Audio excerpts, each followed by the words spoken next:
était tantôt disant que du code de ces 660 articles, le code des obligations n'en réserve que 5 relatives à la responsabilité civile. Cette brièveté avec laquelle le législateur congolais organise cette question a ouvert une véritable boîte à Pandore, à une pomme de discorde, tant dans la doctrine que sur le plan jurisprudentiel. Et c'est le cas notamment du concept enfant qui n'est pas expressis verbis défini à l'article 260 alinéa D du Code des obligations, dont certains estiment qu'il faille faire mordicus à l'article 1er de la Convention internationale relative aux droits de l'enfant. D'autres, par contre, font allégeance à l'article 41 de la Constitution, en parfaite symbiose avec l'article 2, paragraphe 1er de la loi portant protection de l'enfant et 219 du Code de la famille, qui se rapporte juste aux critères âge. Mais aussi paradoxal que cela puisse paraître, le même Code de la famille à l'article 699, alinéa 2, définit encore le concept enfant comme étant toute personne qui est liée par un lien de filiation à l'égard de père et mère, sans aucune autre précision d'âge. Et le professeur Mathieu Telomono, en se fondant sur ce qu'il qualifie de la cosmogonie bantou, pense que le concept d'enfant serait toute personne qui est liée matériellement et moralement à l'égard de ses pères et mères. Et donc cette polysémie d'approche ne permet pas de faire une lecture symbiotique du concept d'enfant en droit positif congolais. Secundo, la responsabilité civile qui est portée par le décret de 1888 ne se repose principalement que sur l'existence de la faute pour engager cette responsabilité. Or, avec l'évolution, d'autres types de responsabilités sans faute naissent au jour le jour. Et c'est le cas notamment du Code des assurances de 2015 qui imprime actuellement la responsabilité civile sans faute ou la responsabilité objective à l'égard de l'assureur. Voilà pourquoi le professeur Bonaventure Olivier Kalomombika et Thérèse Mémoire avait déjà soulevé en 1970 la question de la problématique de l'adaptation des principes directeurs de la responsabilité civile en droit privé zaïrois.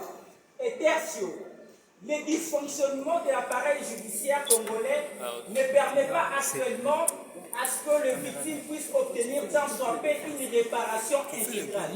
C'est en raison de toutes ces cacophonies que nous avions estimé nécessaire de proposer aux législateurs congolais primo la réouverture de la responsabilité civile du fait d'enfant en tenant compte bien sûr de la responsabilité civile que père et mère qui seraient solidaires, mais également en redéfinissant le concept d'enfant comme étant toute personne âgée de moins de 18 ans afin de créer une symbiose monomaniaque avec les autres dispositions à la matière.